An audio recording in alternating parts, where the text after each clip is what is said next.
Assalamualaikum warahmatullahi wabarakatuh. Kembali lagi dengan saya Putri Asci Wijayanti, CGP Kabupaten Malang Angkatan Kelima, SDN 3 Sukoharjo Kepanjen dalam diseminasi aksi nyata 1.4 Budaya Positif dengan pendamping praktik Bapak Sujianto SPDMM dan fasilitator Ibu Lydia Ardian MPSI. Oke, saya mulai ya.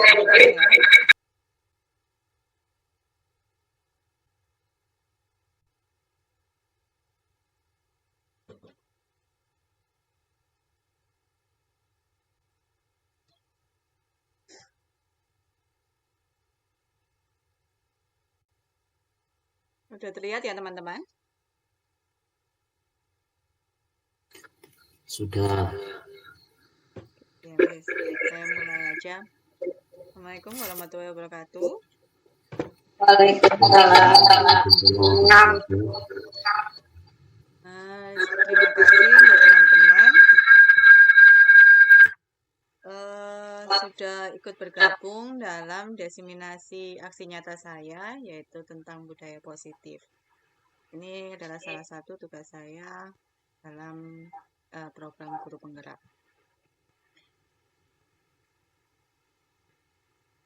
Ini mungkin acara kita malam hari ini saya isi dengan salam dan perkenalan, kemudian konten materi, ada curah pendapat, kemudian refleksi serta penutup.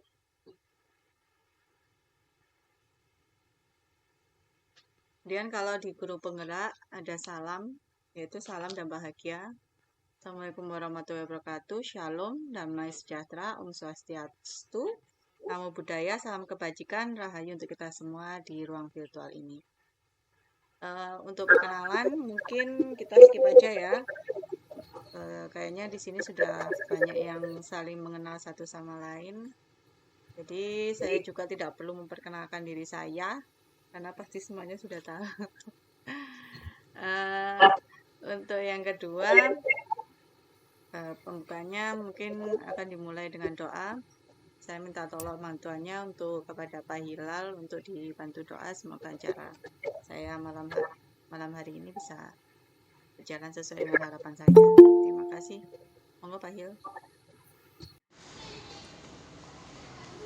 Baik, Bapak Ibu, terima kasih atas waktu yang diberikan oleh pemateri pada malam hari ini untuk memimpin doa pembuka pada kegiatan MIT yang insya Allah nantinya kita semuanya akan memperoleh beberapa manfaat sesuai dengan apa yang disampaikan oleh pemateri nantinya.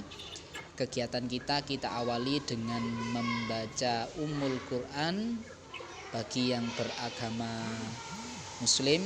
Bagi yang beragama non-Muslim bisa berdoa menurut keyakinannya masing-masing. Kita awali dengan membaca Ummul Quran Al-Fatihah.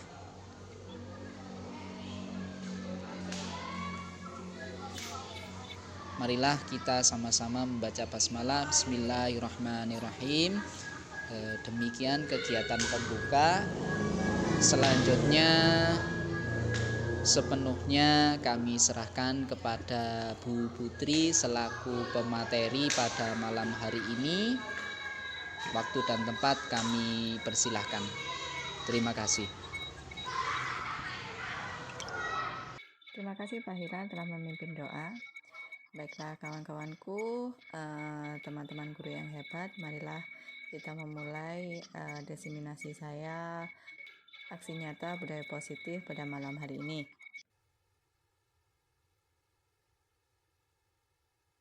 Yang akan kita bahas malam ini yaitu adalah budaya positif. Nanti ini yang poin-poin yang akan saya bahas. Yang pertama disiplin positif dan nilai kebajikan. Yang kedua adalah teori motivasi. 3 pembentukan keyakinan kelas. Lanjut teori kontrol dan segitiga restitusi. Untuk pembelajaran pertama, disiplin positif dan nilai kebajikan universal. Selama ini, ternyata kita sebagai guru itu sudah mengalami ilusi atau miskonsepsi. Jadi ilusi atau miskonsepsi itu antara lain ini seperti yang saya presentasikan ini di depan jenengan semua, yaitu salah satunya guru itu mengontrol murid. Jadi memang selama ini kita sebagai guru biasanya paling merasa kalau kita itu paling pintar, paling mengerti. Guru itu paling mengatur, yang bisa mengatur bagaimana sikap murid dan cara belajarnya. Dan juga guru merasa memiliki kekuasaan pada murid. Jadi kita itu merasa kalau anak-anak itu harus mengikuti apa kata kita, karena kita itu yang paling mengerti. Itu ternyata adalah salah satu ilusi atau miskonsepsi yang ternyata salah kita terapkan, maksudnya pola pikir kita tuh salah selama ini. Kemudian miskonsepsi yang lain, penguatan positif, efektif, dan bermanfaat. Ternyata tidak selamanya penguatan positif itu bisa efektif dan bermanfaat. Jadi ada seperti penghargaan, kadang kita memberikan penghargaan kepada anak-anak itu tidak selalu hasilnya akan menjadi positif. Nanti akan kita bahas di slide selanjutnya. Kemudian ada kritik, membuat rasa bersalah dan menguatkan karakter. Biasanya kita sebagai guru kan membuat anak untuk merasa bersalah ya. Jadi kenapa kamu kok melakukan seperti itu? Kemudian anak itu merasa bersalah dan kita merasa kalau hal itu sebenarnya sudah benar kita lakukan. Ternyata tidak selalu membuat merasa bersalah itu dapat menguatkan karakter anak, namun malah bisa sebaliknya. Anak itu malah semakin menjadi ke karakter yang negatif, membentuk karakter negatif anak-anak. Kemudian orang dewasa punya hak untuk memaksa. Ini miskonsepsi yang selanjutnya.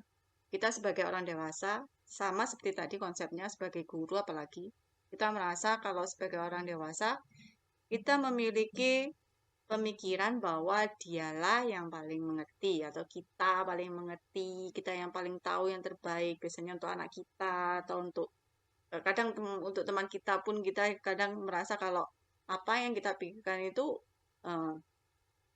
biasanya yang paling benar gitu ya. Ternyata itu juga salah satu miskonsepsi. Lanjut yaitu perubahan paradigma stimulus respon menjadi teori kontrol. Di sini, siapa sesungguhnya yang memiliki kontrol, kita akan melihat dari paradigma stimulus respon dan teori kontrol. Pada stimulus respon, kita mencoba mengubah agar orang lain berpandangan sama dengan kita. Padahal kita tahu manusia itu memiliki pandangan yang berbeda-beda. Sedangkan pada teori kontrol, kita berusaha memahami pandangan lain tentang dunia. Kemudian poin yang selanjutnya, perilaku buruk dilihat sebagai suatu kesalahan. Jadi suatu yang dianggap buruk akan dianggap sebagai kesalahan pada stimulus respon, teori stimulus respon. Sedangkan pada teori kontrol, semua perilaku itu memiliki tujuan, meskipun perilaku tersebut mungkin dianggap buruk. Untuk yang lain, untuk poin selanjutnya, orang lain bisa mengontrol saya atau saya bisa mengontrol orang lain. Sedangkan pada teori kontrol, hanya Anda yang bisa mengontrol diri Anda. Sedangkan Anda tidak bisa mengontrol orang lain. Sedangkan poin selanjutnya pada stimulus respon, yaitu adanya pemaksaan. Pada saat bujukan gagal. Jadi ketika kita melakukan bujukan, terus ternyata berujung kegagalan, kita pasti akan biasanya tindakan kita adalah pemaksaan. Itu termasuk pada teori stimulus respon. Sedangkan untuk teori kontrol, kita tidak akan melakukan pemaksaan, tapi kita akan melakukan kolaborasi dan konsensus untuk menciptakan pilihan-pilihan baru. Kemudian pada stimulus respon yaitu model berpikir menang kalah, dan pada teori kontrol kita model berpikir menang. Jadi kalau untuk model berpikir menang kalah itu jika memang ada paksaan, biasanya seseorang akan melakukan sesuatu yang kita paksakan. Jadi orang itu akan kalah. Sedangkan kita yang memaksakan kehendak kita, memaksakan suatu aturan itu kita ada di posisi menang. Sedangkan untuk teori kontrol, model berpikirnya adalah menang-menang. Jadi tidak ada yang dirugikan. Selanjutnya, kita akan membahas tentang disiplin positif yang berdasarkan dari teori kontrol atau teori pilihan oleh Dr. William Glasser. Seperti poin yang sebelumnya pada teori kontrol, hanya Anda yang bisa mengontrol diri Anda. Itu nantinya akan terefleksikan pada makna disiplin. Kemudian semua perilaku mempunyai tujuan, nantinya akan berhubungan dengan teori motivasi serta nilai kebajikan universal. Poin selanjutnya, mode berpikir menang-menang, kolaborasi dan konsensus itu akan terefleksikan pada 5 posisi kontrol serta segitiga restitusi. Dan yang terakhir, realitas atau kebutuhan kita yang berbeda pada 5 kebutuhan dasar manusia. Selanjutnya, yaitu kita akan mendalami tentang makna disiplin itu sendiri. Makna disiplin berasal dari bahasa Latin disciplina yang artinya belajar. Sedangkan makna asal dari kata ini berkonotasi dari disiplin diri dari murid-murid Socrates dan Plato. Disiplin diri membuat orang menggali potensinya menuju sebuah tujuan dan apa yang dia hargai. Namun dalam budaya kita, makna kata disiplin telah berubah menjadi sesuatu yang dilakukan seseorang pada orang lain untuk mendapatkan kepatuhan. Kecenderungan umum adalah hubungan kata disiplin dengan ketidaknyamanan, bukan dengan apa yang kita hargai atau pencapaian suatu tujuan mulia, yaitu kecenderungan umum kita itu memaknai bahwa disiplin itu adalah suatu paksaan untuk melakukan kepatuhan terhadap sesuatu. Padahal arti sebenarnya adalah disiplin itu adalah kata belajar, jadi tidak ada unsur ketidaknyamanan. Padahal aslinya unsur disiplin ini memiliki tujuan yang mulia. Nah, itu namun pada saat ini kecenderungan kata disiplin malah menjadi ketidaknyamanan dan mungkin tidak mencapai suatu tujuan yang mulia. Seperti itu. Kemudian nilai kebajikan. Nah, nilai kebajikan yang universal itu kita kerucutkan menjadi profil pelajar Pancasila. Semua nilai kebajikan itu terefleksikan pada poin-poin profil pelajar Pancasila seperti beriman, bertakwa kepada Tuhan Yang Maha Esa dan berakhlak mulia, berkebinekaan global, gotong royong, kreatif, nalar kritis, dan mandiri yang akhirnya akan menjadikan profil pelajar Pancasila. Kemudian nilai-nilai kebajikan universal. Nilai-nilai kebajikan universal adalah sifat-sifat positif manusia yang merupakan tujuan mulia yang ingin dicapai setiap individu. Nilai tersebut bersifat universal dan lintas bahasa, suku, bangsa, agama maupun latar belakang. Dengan mengaitkan nilai kebajikan yang diakhiri seorang, maka motivasi intrinsiknya akan terbangun sehingga menggerakkan motivasi dari dalam untuk dapat mencapai tujuan mulia yang diinginkan. Itu sesuai dengan teori Dian Gaussen tahun 1998. Kemudian nilai kebajikan yang ingin dicapai oleh setiap anak Indonesia, yaitu kita tadi sudah sepakat, yaitu kita kenal dengan profil pelajar Pancasila, nilai-nilai yang terkandung pada profil pelajar Pancasila. Kemudian kita lanjut ke pembelajaran 2, yaitu teori motivasi, hukuman, dan penghargaan serta restitusi. Di sini teori motivasi perilaku manusia terdapat 3 ya, tapi dua motivasi sesungguhnya adalah sama, yaitu motivasi eksternal. Di sini ada 2 motivasi eksternal dan motivasi internal. Motivasi internal yaitu yang mempunyai tujuan disiplin positif. Sedangkan motivasi eksternal yang pertama untuk menghindari ketidaknyamanan atau hukuman. Biasanya muncul pertanyaan seperti apa yang akan terjadi apabila saya tidak melakukannya. Itu termasuk kepada motivasi eksternal. Seperti mungkin murid-murid yang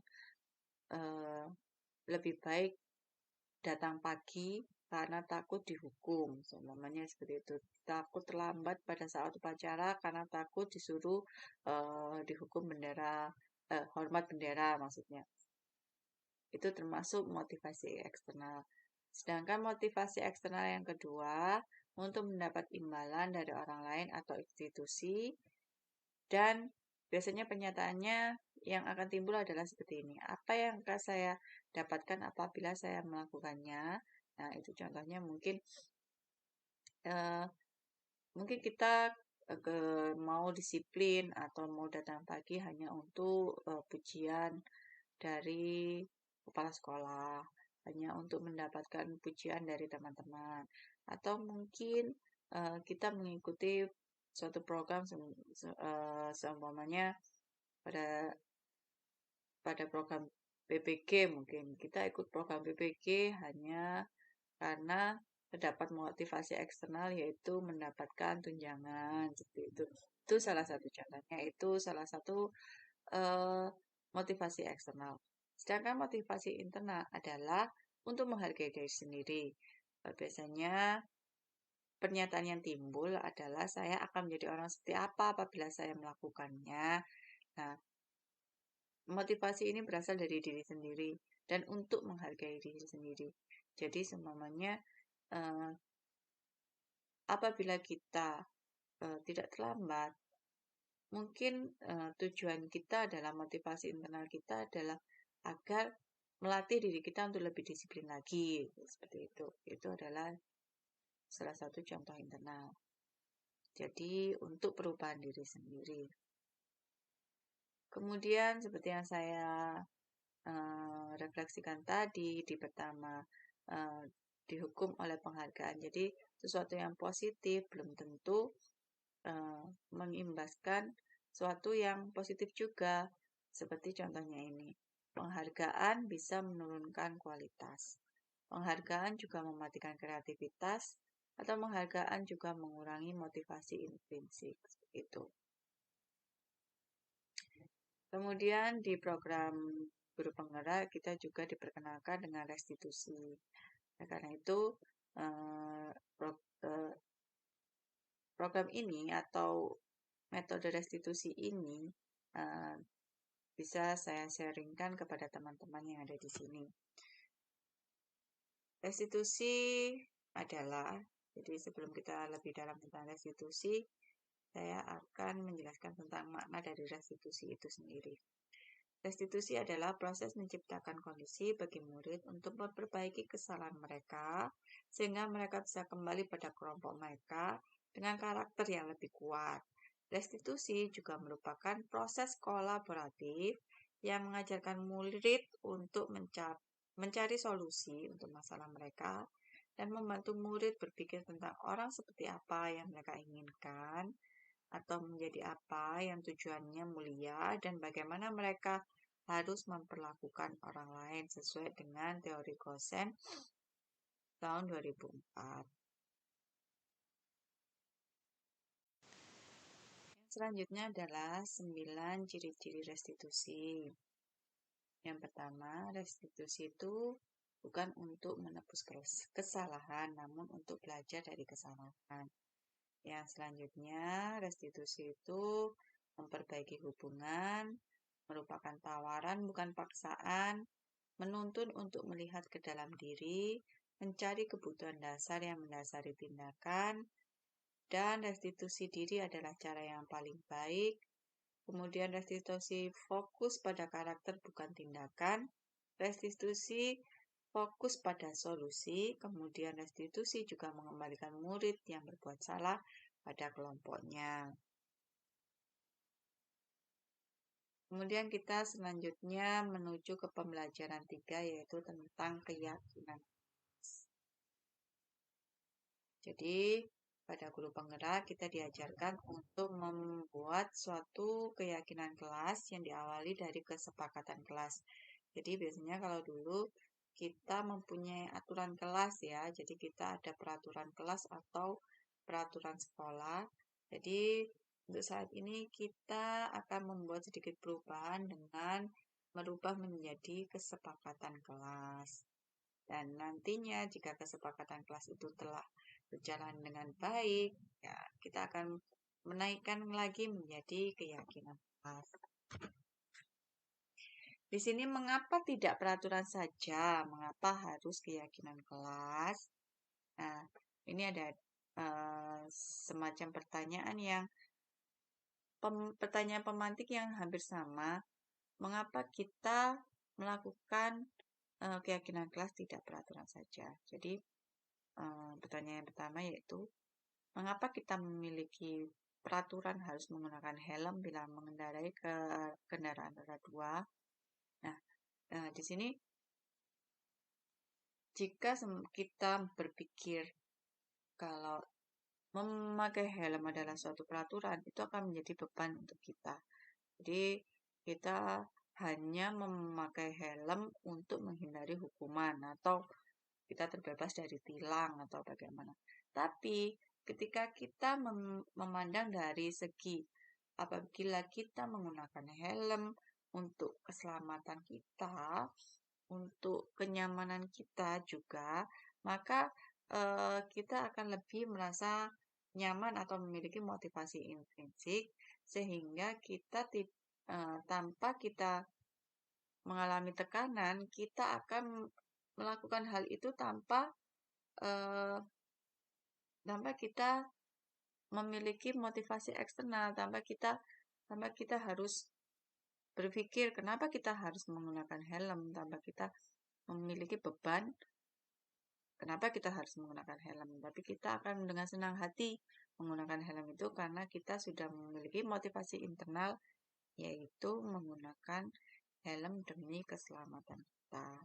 Nah, sama dengan pertanyaan yang lain adalah seperti itu untuk mendukung motivasi intrinsik.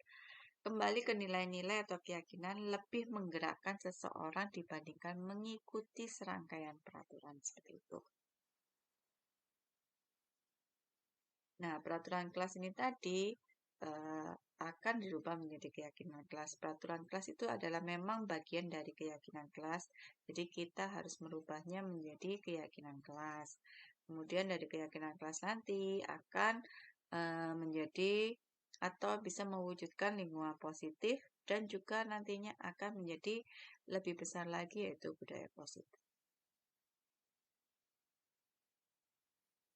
Kemudian ada perbedaan antara peraturan dan keyakinan kelas.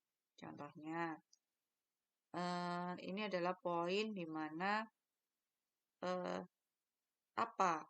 sikap apa yang termasuk dalam peraturan tersebut. Seperti selalu kembalikan buku ke tempatnya merupakan sikap tanggung jawab. Itu termasuk keyakinan kelasnya adalah sikap tanggung jawab. Dilarang mengganggu orang lain, itu adalah menghormati orang lain, hadir di sekolah 15 menit sebelum pembelajaran, itu adalah peraturan. Namun, sikap keyakinan kelasnya adalah bagaimana kita menghormati orang lain dan berkomitmen, serta masih banyak yang lainnya.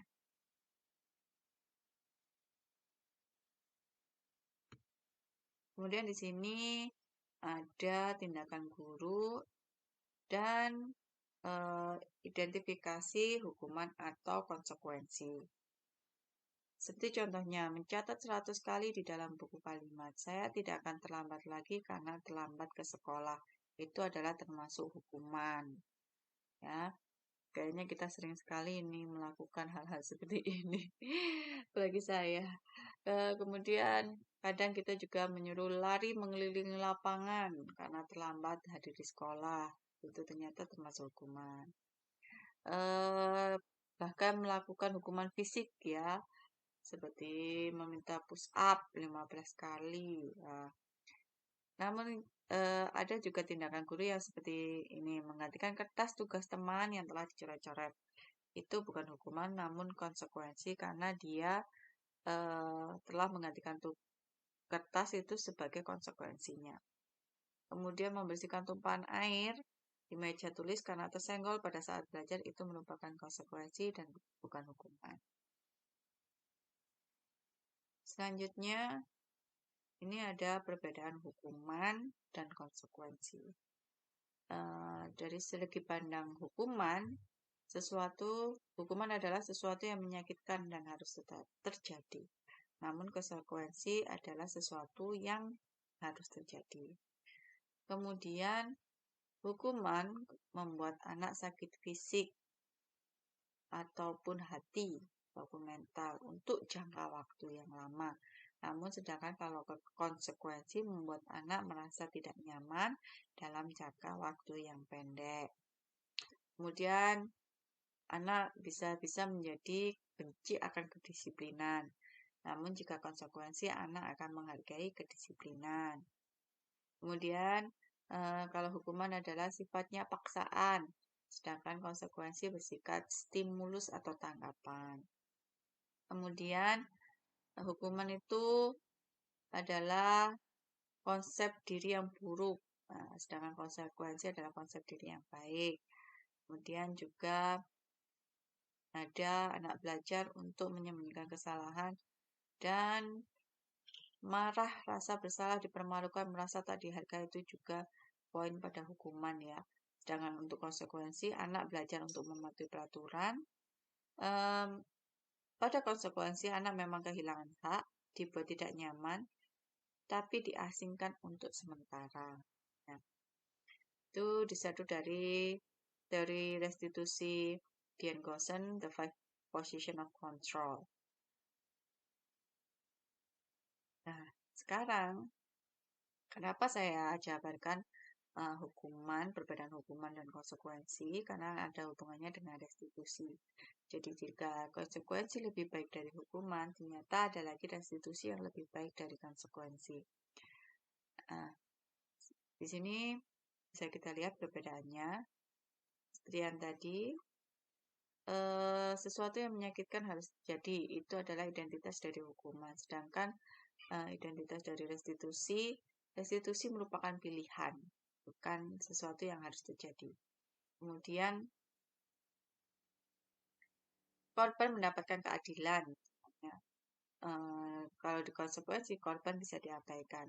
Sedangkan pada restitusi, korban mendapatkan ganti. Nah, kemudian juga ada, saya tidak membaca semuanya ya, contohnya yang bawah ini. Peraturannya, kalau pada identitas hukuman, peraturannya adalah, itu semuanya ungkapan dalam hukuman. Peraturannya adalah kamu nggak boleh terlambat, kamu harus datang tepat waktu semuanya. Itu adalah termasuk identitas hukuman.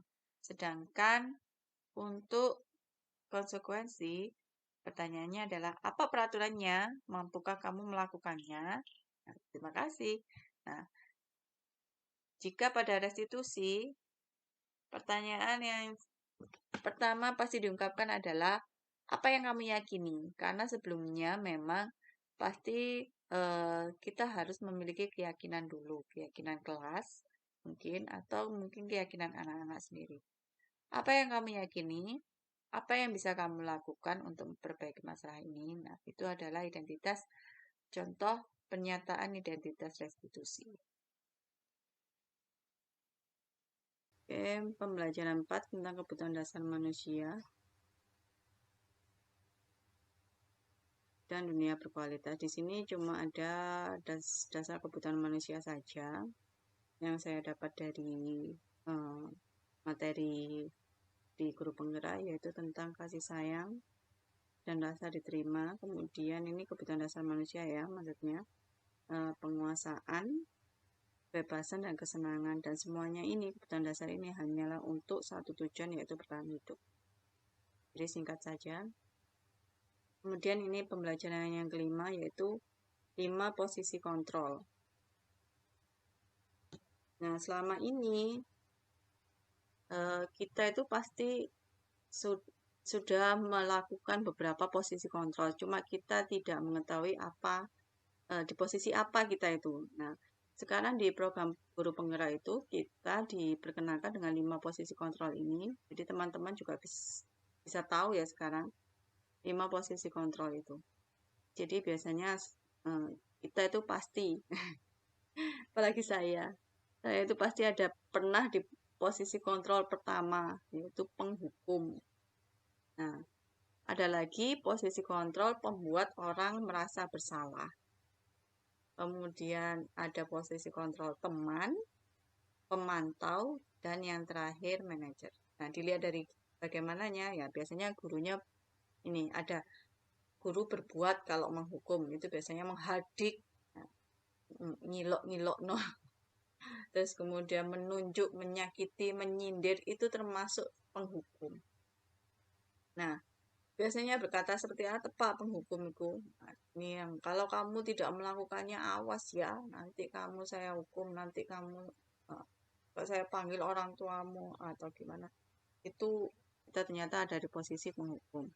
Kemudian hasilnya biasanya menyalahkan orang lain untuk penghukum. Kemudian kaitannya dengan dunia berkualitas, murid meletakkan guru di luar dunia berkualitas. Dan murid berkata biasanya, biarkan saja, nanti juga marah-marah lagi. Itu pasti gitu. Anak-anak pasti, ya, biasanya kalau ada guru yang suka marah-marah, biasanya anak-anak malah lebih meremehkan. Isinya guru itu mesti marah-marah tok. Malah paling ya nanti marah-marah gitu pasti seperti itu. Nah, dampaknya, itu malah biasanya anak-anak malah mengulangi kesalahan. Nah, ada juga ini pembuat orang merasa bersalah. Biasanya berceramah, mengatakan seharusnya kalian itu seperti ini, seharusnya. Nah, itu kecewa ternyata kalian itu kemarin janjinya seperti ini. Nah, itu ternyata termasuk dalam posisi kontrol pembuat orang merasa bersalah. Nah, gurunya berkata itu kamu seharusnya sudah tahu, ibu lelah sekali. Nah, itu biasanya karena kita kan Ustare, Bu Guru lagi capek, kamu jangan seperti itu. Nah, itu termasuk pembuat orang merasa bersalah. Kemudian kalau posisi kontrol teman itu biasanya lebih sebagai kayak teman gitu ya. Ini sudah 10 menit belum, Mbak? Kemudian ini contohnya guru berkatanya, ayolah lakukan demi ibu. Lakukan apa ya? Masa kamu tidak mau? Ingat ibu pernah berkata atau masa kamu tidak mau? Ingat tidak ibu pernah bantu kamu apa? Nah, jadi itu posisi teman. Sedangkan posisi pemantau biasanya ayo apa peraturannya? Itu biasanya posisi pemantau. Sedangkan yang terakhir itu posisi manajer. Kita akan menanyakan apa keyakinannya dulu. Apa yang kita yakini? Nah, kemudian apa yang bisa kamu kerjakan untuk memperbaiki masalah ini, itu biasanya posisi kontrol. Malah menguatkan pribadi anak. Jadi kalau di guru penggerak itu diharapkan seorang guru itu sudah berada di posisi yang terakhir, yaitu posisi manajer. Jadi bukan posisi teman, bukan posisi membuat orang merasa bersalah, pemantau, tapi diharapkan semua guru nantinya akan menjadi posisi manajer seperti itu.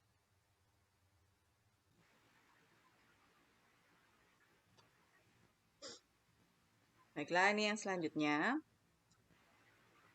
Di sini yang pertama, langkah restitusi yang pertama, menstabilkan identitas. Itu untuk membuat anak yang merasa gagal karena berbuat salah menjadi positif terhadap dirinya sendiri. Sini contohnya, guru berkata, berbuat salah itu hal yang manusiawi. Ini contoh-contoh pernyataannya untuk menstabilkan identitas anak.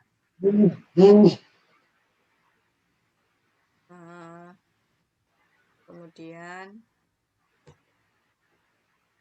tidak ada manusia yang sempurna, atau bapak ibu juga pernah berbuat salah seperti itu. Itu salah satu menstabilkan identitas anak. Kemudian kita pasti menyelesaikan permasalahan ini, dan lain sebagainya. Itu ada di situ contohnya ya. Selanjutnya yaitu validasi kebutuhan, langkah restitusi yang selanjutnya. Jadi contoh-contoh pernyataan untuk validasi kebutuhan. Kamu bisa saja kan melakukan hal yang lebih buruk, tapi kamu tidak melakukan. Nah, itu kita seperti memberikan sedikit penghargaan tentang kebutuhan anak. Jadi dari situ nanti anak-anak akan mendapatkan motivasi yang positif. Kamu pasti punya alasan mengapa melakukannya. Itu juga pernyataan yang biasanya sering kita terapkan pada anak-anak. Kemudian apa yang penting bagi kamu? Maukah kamu belajar cara lain untuk mendapatkan yang kamu butuhkan tanpa harus memukul jika memang mungkin anak itu memukul contohnya ya. Kemudian kamu boleh tetap berusaha menjaga sikap itu, tapi tambahkan sikap yang lain, sikap yang apa. Dan yang lanjutnya, langkah restitusi yang selanjutnya atau yang ketiga, menanyakan keyakinan. Di sini ada pernyataannya tentang guru apabila termasuk dalam menanyakan keyakinan, yaitu apa nilai yang kita percaya di kelas atau sekolah kita, dan nilai-nilai universitas apa yang telah kita sepakati, dan kemudian kelas yang ideal itu seperti apa, contohnya pernyataannya. Kamu ingin jadi anak seperti apa? Itu termasuk dalam pernyataan langkah restitusi tentang menanyakan keyakinan. Nah, di sini bisa ada intervensi 30 detik. Intervensi ini bisa membantu murid kembali ke tujuan semula dengan cukup singkat dengan cara non-konfrontatif. Jadi,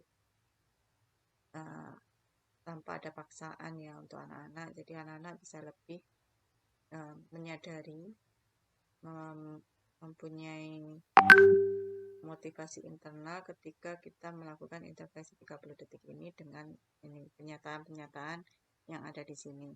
Apakah kamu ingin berbuat lebih baik? Apakah saat ini kamu sedang menjadi orang yang kamu inginkan? Dan masih banyak yang lain contohnya. Nanti mungkin bisa saya share PPT-nya untuk teman-teman yang mungkin membutuhkan. Kemudian ini ada pengembangan dan penerapan. Ini adalah pengembangan dan penerapan yang telah saya lakukan dalam melakukan budaya positif. Nah, ini peran saya dalam posisi kontrol guru dalam penerapan budaya positif. Jadi sebelum saya mempelajari modul ini, modul tentang budaya positif, saya berperan sebagai pemantau, bahkan juga penghukum. Tapi di situ saya merasa bahwa siswa hanya mematuhi peraturan karena mereka merasa takut dan menghindari hukuman. Jadi karena motivasi eksternal ya. Tapi setelah mempelajari modul ini, saya berperan menjadi manajer. Saya masih berusaha menjadi manajer, dan saya merasa lebih yakin bahwa ini adalah posisi yang benar karena anak-anak akan memiliki kesadaran internal dalam mematuhi aturan. Jadi perbedaan yang saya lakukan sebelum mempelajari modul dan sesudah mempelajari modul budaya positif ini, sebenarnya saya mengukur baik dan buruknya anak-anak, baik dan benarnya itu berdasarkan aturan yang berlaku di kelas ataupun di sekolah. Sehingga anak-anak berperilaku sesuai dengan apa yang saya harapkan, apa yang guru-guru harapkan, tidak sesuai dengan keinginan mereka. Namun setelah menerapkan penerapan kontrol manajer, saya sudah merasa ada hasil. Itu murid-murid merasa lebih nyaman karena dari keyakinan kelas itu adalah keyakinan yang mereka buat sendiri. Jadi mereka bisa lebih nyaman dengan keyakinan mereka sendiri. Kemudian ketika mereka melakukan kesalahan, mereka akan kembali dengan keyakinan mereka kembali. Sehingga mereka bisa merasa lebih nyaman dan diharapkan mampu mengembangkan karakter positif mereka. Ya. Sehingga nanti tujuannya akhirnya akan berprofil pelajar Pancasila tentunya. Nah, ini bukti praktek segitiga restitusi yang pernah saya lakukan. Tapi di sini saya cuma mencantumkan gambarnya saja. Yang videonya ada mungkin bisa dilihat di YouTube saya. Di channel saya ada saya mempraktikkan segitiga restitusi. Ini ada kasus pertama, anak yang tidak mengikuti upacara bendera ketika perayaan HUT RI. Kemudian yang kasus kedua, ada murid saya yang tidak piket. Saya mencoba untuk tidak melakukan hukuman atau konsekuensi, tapi saya menerapkan segitiga restitusi. Itu. Dan ini contoh kesepakatan kelas di kelas saya. Ya, ini contoh kesepakatan kelas di kelas saya. Seperti ini, jadi tentang pakaian, kebersihan kelas, sikap di kelas, sikap sesama, dengan sesama, makan minum, itu kerjasama dan tanggung jawab. Ini contoh kesepakatan kelas. Kenapa tidak keyakinan kelas? Karena saya belum sampai ke keyakinan kelas. Jadi dari kesepakatan kelas awalnya, nanti lama-kelamaan jika memang sudah yakin dengan kesepakatan kelas, kita akan merubahnya menjadi keyakinan kelas. Ini saya belum sampai ke tahap keyakinan kelas. Mungkin nanti ke depannya saya akan membuat keyakinan kelas dengan murid-murid saya. Ini adalah rencana tindakan untuk aksi nyata saya. Tidak perlu, mungkin saya skip saja. Nah, terima kasih. Sekian itu pemaparan saya tentang budaya positif. Yang mungkin selanjutnya bisa kita ke sesi selanjutnya, yaitu curah pendapat atau sesi tanya jawab. Ya, mungkin dari teman-teman ada yang mau memberi masukan atau memberikan pertanyaan, monggo, saya persilakan. Kita punya 2 menit.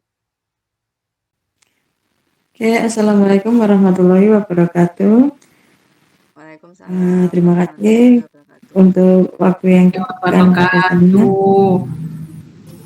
Ya, ini sehubungan dengan masalah antara hukuman dan konsekuensi. Nah, sebelumnya saya punya pengalaman, murid saya sendiri ya, kelas saya itu suka meminta uang kepada murid dari kelas lain. Ya, jadi adik kelas. Jadi kebetulan saya mengajar kelas 5.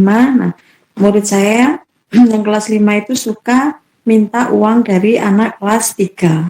Nah, sebelumnya saya sudah saya dan pihak kepala sekolah itu memanggil anak yang bersangkutan dan ditanya, maksudnya seperti ini. Kenapa kamu melakukan ini? Apakah uang jajan kamu kurang? Terus kebetulan anak yang meminta itu sudah diberikan tugas sebagai penanggung jawab keamanan di sekolah, maksudnya bukan satpam ya. Jadi semacam di sekolah kita tuh ada polisi cilik. Nah, seperti itu. Nah, malah justru anak itu yang minta uang kepada adik kelasnya. Jadi kami itu tanggung jawab kamu sebagai seksi keamanan itu apa? Kok kamu malah seharusnya mengamankan, kok kamu sendiri yang membuat suasana tidak aman. Nah, jadi lebih ke seperti itu. Jadi tidak ada memarahi dan seperti apa gitu ya. Tetapi pada akhirnya anak itu tadi diminta untuk membuat surat pernyataan. Nah, tadi sebelumnya kan Bu Putri sudah menyampaikan bahwa saya tidak akan berdiri. Nah, itu termasuk hukuman. Ya kan? Tetapi kalau menanyakan kenapa kamu seperti itu, mana tanggung jawabmu sebagai ini tadi sebagai tindakan apa tadi Bu namanya Bu? Restitusi. Itu termasuk dari konsekuensi atau bukan ya? Jadi gini, anak itu akhirnya pada akhirnya dengan oleh kepala sekolah diminta membuat surat pernyataan bahwa saya tidak akan mengulangi perbuatan itu lagi. Maksudnya meminta uang pada siswa lain. Kemudian dari surat pernyataan itu ditandatangani oleh kedua orang tua, kemudian dikembalikan ke pihak sekolah, gitu kan? Nah, tapi sebelumnya anak itu ditanya, itu kamu mintanya seperti apa? Ingin seperti apa, membuat surat pernyataan atau orang tua kamu yang ke sekolah? Jadi anaknya minta membuat pernyataan. Ya, jadi kan tadi kalau membuat pernyataan itu termasuk hukuman. Ya, tapi dalam prosesnya maksudnya kita tidak ada maksudnya menegur, mana tanggung jawab kamu sebagai si keamanan, kenapa kamu melakukan ini, apakah uang jajan kamu kurang, apakah itu benar apa tidak, seperti itu. Jadi tidak ada maksudnya kata-kata kasar ataupun suara yang keras. Nah, itu termasuk pada tindakan konsekuensi atau hukuman. Yang kami lakukan itu termasuk konsekuensi atau hukuman. Terima kasih. Ya. Terima kasih Bu Nurul sudah sharing pengalamannya. Jadi saya di sini tidak, Bu Nurul, bukan saya yang paling mengerti ya, tapi ini hanya pemahaman saya. Mungkin nanti bisa ditambah oleh teman-teman, mungkin pendapatnya. Karena saya di sini sendiri saya juga masih belajar tentang restitusi ini. Tapi sepengetahuan saya, untuk jika hal seperti itu, karena dari pihak sekolah, istilahnya langsung menyuruh untuk membuat pernyataan ya, itu karena ada sisi pemaksaan, itu termasuk hukuman. Jadi posisi Anda memang ada di penghukum, tapi jenengan sama kepala sekolah jenengan sebenarnya sudah melakukan salah satu langkah restitusi. Ya, seperti itu tadi yang jenengan sampaikan kalau sebenarnya Anda sudah memvalidasi kebutuhan. Kenapa kok kamu melakukan kesalahan ini gitu?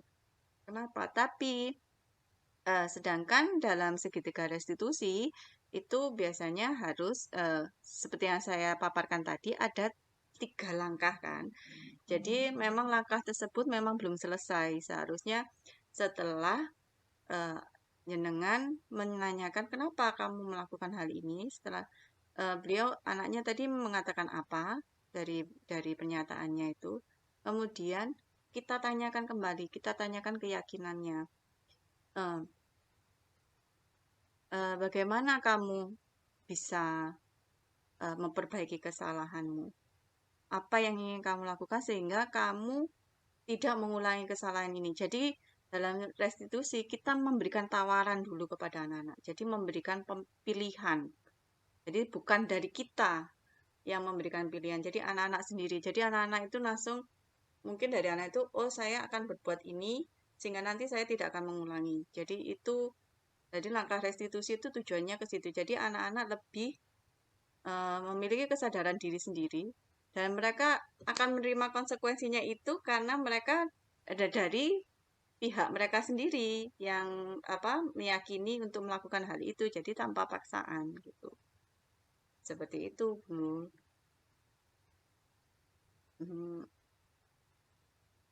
Bagaimana menurut jenengan? Apakah masih ada tanggapan lain? Iya, kalau berarti itu masih termasuk hukuman. Maksudnya seperti ini. Iya, ya mungkin kalau yang keskip ya. Jadi anaknya itu sebelum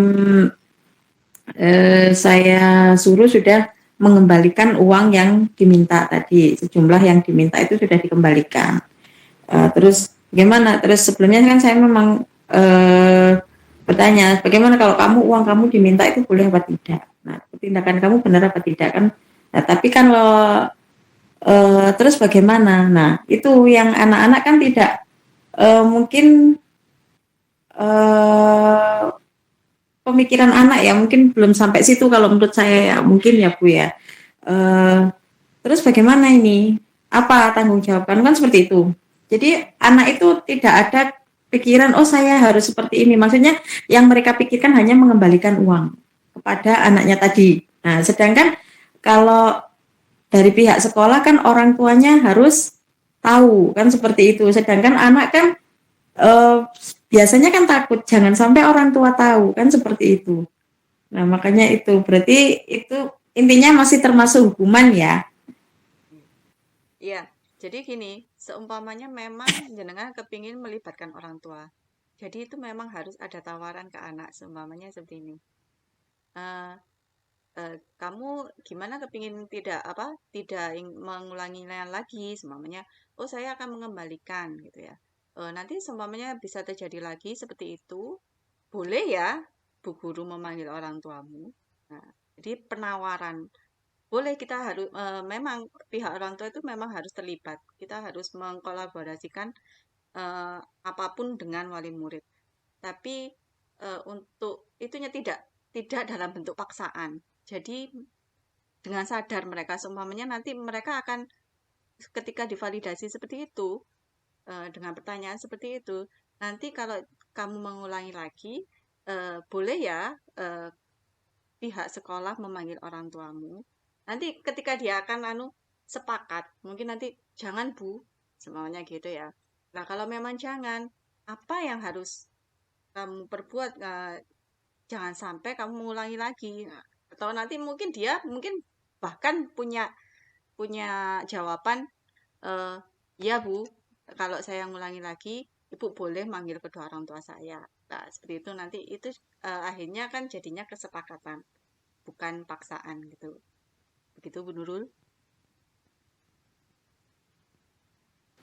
Oke, terima kasih Bu Putri untuk jawabannya. Oke, silakan Bu Ana. Ya, Assalamualaikum warahmatullahi wabarakatuh. Waalaikumsalam warahmatullahi wabarakatuh. Assalamualaikum warahmatullahi wabarakatuh. Selamat malam teman-teman, Bapak Ibu Guru. Saya sedikit curhat ya Bu Putri. Ini permasalahan yang ada di kelas saya. Kebetulan saya mengajar di kelas kecil, kelas 2. Ada murid saya itu Bu Putri yang sebenarnya anaknya itu usil, tapi usilnya itu tadi berlebihan. Kadang itu menjahili temannya, tapi sampai menyakiti fisik temannya. Bahkan saya pernah di WA salah satu wali murid, di mana si anak ini tadi menyakiti temannya, sehingga wali murid tersebut meminta pada saya agar kejadian ini tidak terulang lagi. Lah, cara saya yang pertama, saya memanggil anak tersebut, sudah saya tanya kenapa sampai melakukan hal seperti itu. Nah, yang dilakukan anak tersebut malah menangis.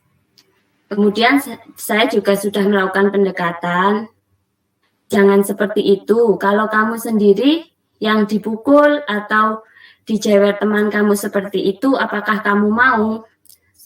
Dianya sudah menjawab, iya Bu, diulangi lagi apa tidak? Enggak Bu. Lah besoknya masih terulang lagi kejadian yang sama. Anak tersebut tetap menjahili temannya.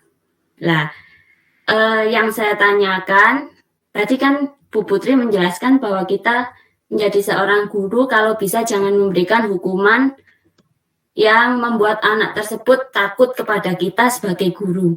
Lah, kalau kejadian tersebut dilakukan secara terus-menerus, anak tersebut melakukan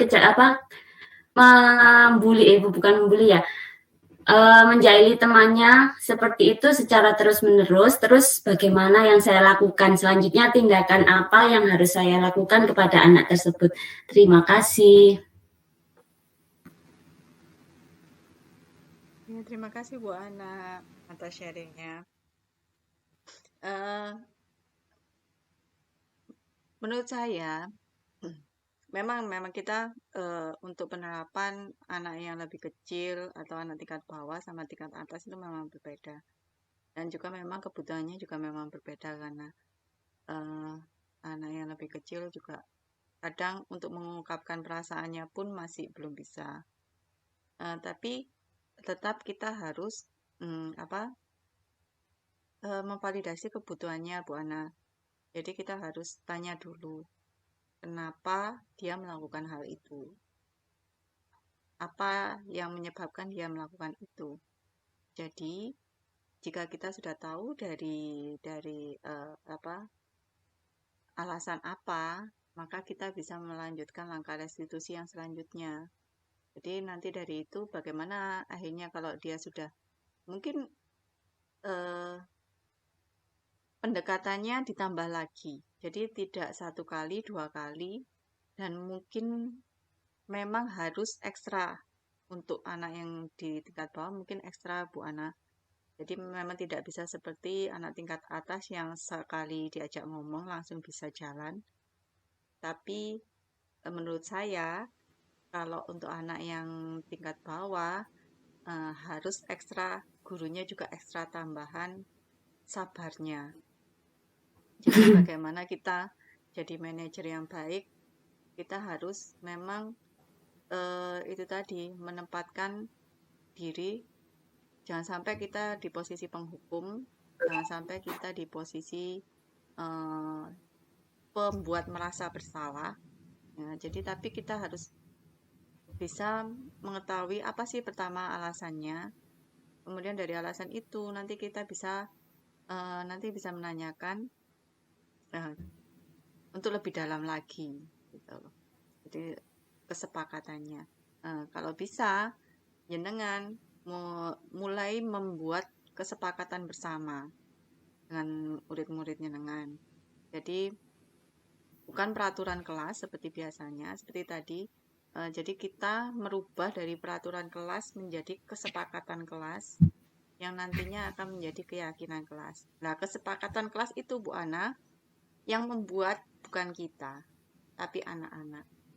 Jadi anak-anak ditanyain, ayo kita bikin kesepakatan kelas, nanti masukkan saja dari itu. Nanti kalau ada yang mengganggu, bagaimana? Seumpamanya. Nanti teman-temannya akan membuat kesepakatan apa. Mungkin dia sendiri, anak itu sendiri mungkin akan mengungkapkan apa yang seharusnya jika ada yang temannya mengganggu atau gimana. Nanti kita pancing dari situ, kita bikin kesepakatan kelas dan kita berikan seperti kayak pemahaman ke anak-anak, kehimbauan ke anak-anak kalau ini loh kesepakatan kelasnya dan kalian memang harus mematuhi kesepakatan kelas yang kalian buat sendiri, karena ini kan mereka yang membuat sendiri. Jadi mereka harus mematuhi kesepakatan itu sendiri. Nanti jika kesepakatan kelas sudah terbentuk, nanti untuk melakukan restitusi akan lebih mudah lagi. Karena kita bisa membalikan pernyataan anak-anak ke keyakinan kelasnya tadi, ke kesepakatannya tadi. Kan kita punya kesepakatan kelas, tuh Wana. Kalau menurut saya seperti itu. Mungkin dari teman-teman ada yang bisa memberikan masukan.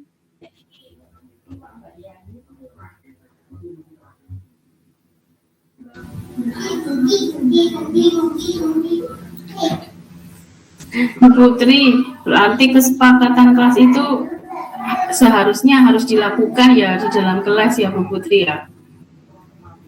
Kalau di program guru penggerak kita himbau ya, kita diajarkan untuk menggantikan aturan kelas menjadi kesepakatan kelas Bu Riris. Jadi tidak ada aturan kelas. Jadi kalau dulu kan kita punya ya, kalau di tiap kelas kan pasti ada peraturan kelas. Nah, peraturan kelas yang buat siapa? Kan yang membuat guru dan kepala sekolah atau gimana ya, yang notabene mereka tidak mengerti sebenarnya apa itu. Sedangkan kalau kesepakatan kelas, kita yang menawarkan kepada mereka. Kemarin saya sudah mencoba dengan murid-murid saya, dan itu responnya sangat positif sekali. Bahkan lebih banyak dari peraturan kelas. Dan mereka bisa menjalani itu. Kalau kita masuk kelas umpamanya, anak-anak rame, padahal kesepakatan kelasnya kalau nggak ada guru, tidak boleh rame semuanya. Kita tinggal balikin saja, ayo kesepakatan kelasnya gimana? Oh iya Bu, nggak boleh rame. Tuh, anak-anak nanti akan lagi, itu tadi, membangkitkan kesadaran mereka sendiri.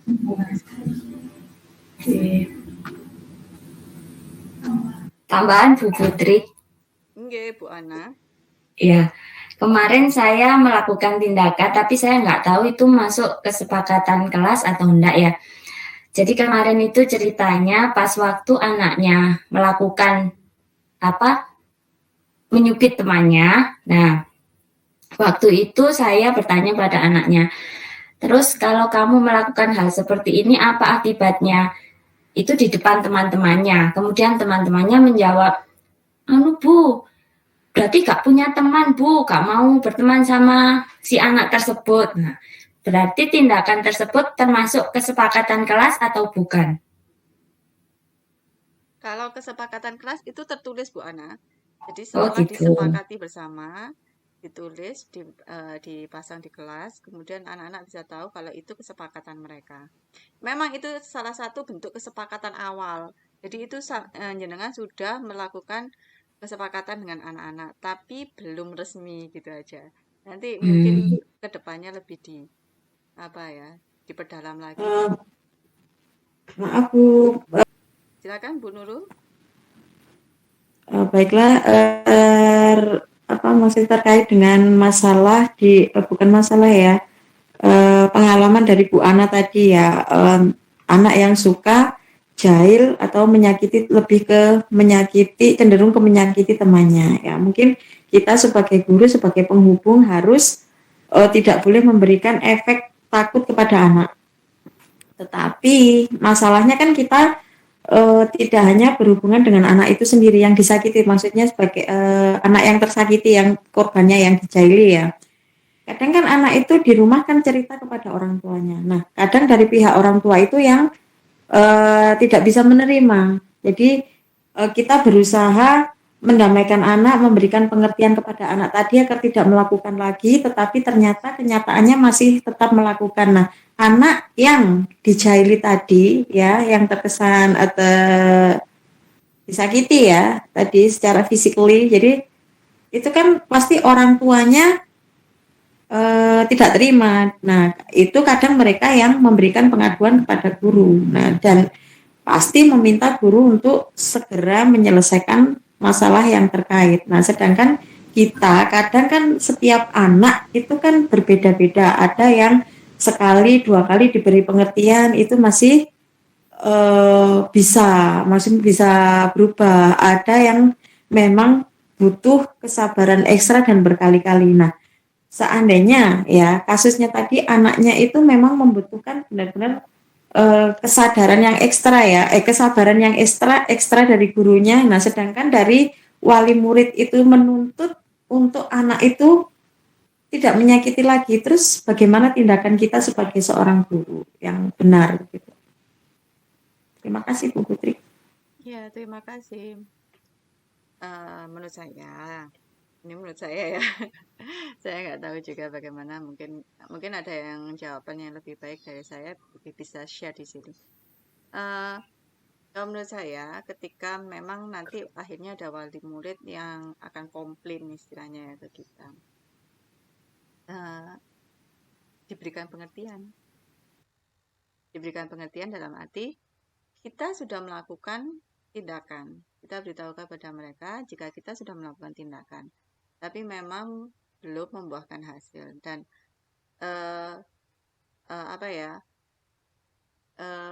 diberikan pengertian lagi jika memang semuanya itu memang ada prosesnya. Jadi anak itu memang tidak semua anak, yaitu tadi ada yang langsung simsalabim jadi, ada yang nggak bisa. Jadi kita juga harus memberikan pengertian juga. Jadi kita juga harus, makanya kita disebut manajer. Kenapa kita kalau bisa sebagai posisi manajer, kita harus bisa memanage dari segi manapun juga, termasuk dari segi wali murid. Seperti itu. Mungkin ada opini dari teman-teman yang lain yang bisa menguatkan, mungkin yang bisa membantu sharingnya Bu Nurul. Monggo. Ya, soalnya saya kan juga pengalaman terkait dengan anak yang suka minta uang tadi. Ya, sebenarnya sudah saya tangani ya, yang sebelumnya tanpa sepengetahuan kepala sekolah. Jadi anak itu saya kumpulkan antara yang dimintain uang dan murid saya sendiri. Kenapa seperti itu? Terus apa yang kamu lakukan sehingga anak-anak itu sendiri tercetus ingin mengembalikan uangnya ya. Tapi ternyata bisa sampai ke kepala sekolah itu kenapa? Karena dari pihak orang tua yang dimintain, orang tua dari murid yang diminta uangnya tadi yang tidak terima dan menghubungi wali kelasnya akhirnya ke saya dan kepala sekolah seperti itu. Jadi kan tidak itu beruntun gitu loh, tidak hanya dari satu sisi, itu kan dari pihak sekolah, dari pihak anak dan juga dari orang tua itu kan saling keterkaitan seperti itu. Jadi makanya saya ingin menanyakan mungkin bagaimana ya solusinya jadi untuk menenangkan orang tua itu sendiri gitu ya. Jadi agar dalam menangani anak, soalnya saya sendiri juga punya murid yang memang luar biasa ya, jadi menguras kesabaran itu. Tapi alhamdulillah sudah bisa berubah gitu. Ya, terima kasih Bu Nurul. Memang tidak hanya jenengan saja, pasti di semua kelas, di semua sekolah pasti punya kasus yang hampir sama dengan jenengan. Dan setiap kelas pasti punya murid istimewa yang memang lebih ekstra dalam perhatian dan lain sebagainya. Tapi itu tadi, umpamanya begini, memang kalau umpamanya dapat telepon dari wali murid. Seperti yang saya katakan tadi, setelah kita berikan pengertian, mungkin bisa kita tawarkan juga. Beri saya waktu 3 minggu. Jika memang tidak ada perubahan, mungkin akan ada tindakan hukuman seperti itu. Jadi hanya untuk menenangkan. Nah, jadi kita lihat berapa minggu setelah itu, apakah memang ada perubahan? Pasti kalau memang sesuai dengan kesepakatan anak nanti, pasti akan ada perubahan. Insya Allah seperti itu. Oke. Apakah ada tambahan yang lain? Ya, Bu Putri. Oke. Mungkin sedikit Akhirnya membantu dari apa yang disampaikan oleh pemateri hari ini. Saya sepakat dengan apa yang disampaikan oleh pemateri, bahwasanya kalau kita memiliki permasalahan dengan anak karena memang anak itu dalam hubungan sosial dengan temannya agak sedikit kurang baik, dalam arti karena memang punya kecenderungan untuk jahil atau mengganggu, bahkan sampai ya ada tindakan, ya kalau tadi dikatakan contohnya secara bahasa Jawanya adalah malak temannya. Nah, itu cara yang kita tempuh ada dua. Yang pertama, kita selesaikan dulu di tingkat anak. Di tingkat anak, kita mungkin dengan cara-cara yang sekiranya memberikan pengertian, wawasan, sebab akibat, yang mana nantinya itu bisa memancing untuk menimbulkan stimulus terhadap anak agar mereka kecenderungan berpikir yang positif. Sehingga karakter baik akan terbangun, yang nantinya endingnya adalah mereka bisa berubah. Terus kalau sampai permasalahan ini kepada orang tua, maka juga kita perlu penyelesaian dengan orang tua.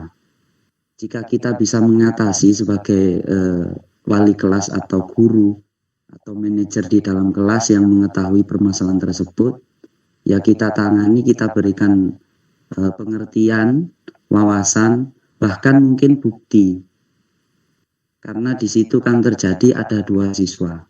Berarti ada siswa yang memang melakukan perbuatan yang tidak baik kepada temannya, ada yang menjadi korban. Dua-duanya harus kita selesaikan. Kalau permasalahan itu bisa diselesaikan oleh wali kelas terhadap orang tua, kita cukup, berarti cukup. Tapi kalau sudah ke taraf ke kepala sekolah, berarti kita juga harus koordinasi dengan kepala sekolah, yang mana kita berikan apa yang kita tahu dalam kondisi bagaimana, itu kita sampaikan. Insya Allah nanti di tingkat kepala sekolah akan memberikan beberapa wawasan atau pengertian yang nantinya pada endingnya adalah bisa diterima oleh semua pihak yang terkait. Itu saja mungkin tambahan dari saya. Ya, terima kasih Pak Hilal atas masukannya. Mungkin cukup sampai di sini nggih tanya jawabnya. Masuk sesi yang terakhir yaitu refleksi. Mungkin Pak Hilal akan mengasihkan refleksi hari ini tentang pembelajaran kita. Bukan pembelajaran, tentang presentasi saya. Monggo. Baik, terima kasih atas kesempatan waktu yang diberikan oleh pemateri. Saya kira untuk refleksi pada malam hari ini adalah kita sebagai guru, sebagai pendidik harus mampu untuk menyesuaikan dengan peradaban yang ada, terutama di dalam kurikulum Merdeka ini. kita memang dituntut sebagai guru untuk benar-benar menjadi fasilitator terhadap peserta didik. Salah satunya adalah kita bisa memanajemen karakter anak yang mana bisa berubah menjadi lebih baik, karena kita sebagai guru tentunya untuk era-era yang sudah kita lalui sebelum hadirnya kurikulum merdeka ini, anak ini kita paksakan, kita bentuk, padahal mereka ini punya sesuatu yang bahkan luar biasa yang ada di dalam dirinya, itu kita paksakan sesuai dengan keinginan kita. Padahal sebenarnya anak itu memiliki potensi-potensi yang luar biasa, yang mana nantinya bisa membangun dirinya sendiri menjadi orang-orang yang sukses, yang luar biasa. Itu saja mungkin refleksi pada malam hari ini. Kita sebagai pendidik, jangan sampai kita memberikan hukuman, jangan sampai kita menekan, jangan sampai kita membuat peserta didik takut, tapi bangunlah kita menjadi seorang guru yang dicintai oleh para murid, dicintai oleh orang-orang di sekitar kita, anak mampu untuk membangun karakternya tanpa adanya hukuman, tetapi masuk kepada taraf kesepakatan, bahkan yang terakhir tadi yang membangun positif. Saya agak lupa Bu Putri, mohon maaf, itu saja yang bisa saya sampaikan, kurang lebihnya saya mohon maaf. Saya akhiri, Assalamualaikum warahmatullahi wabarakatuh. Waalaikumsalam warahmatullahi wabarakatuh. Terima kasih Pak Hilal atas refleksinya malam hari ini, dan terima kasih untuk teman-temanku semua, teman-teman guru hebat semua ya. Terima kasih atas waktunya berkenan mendengarkan presentasi saya pada malam hari ini. Saya akhiri. Assalamualaikum warahmatullahi wabarakatuh. Semoga bermanfaat. Waalaikumsalam warahmatullahi wabarakatuh. Terima kasih telah menonton Desiminasi Aksi Nyata 1.4 Budaya Positif saya. Salam Guru Penggerak. Tergerak, bergerak, menggerakkan.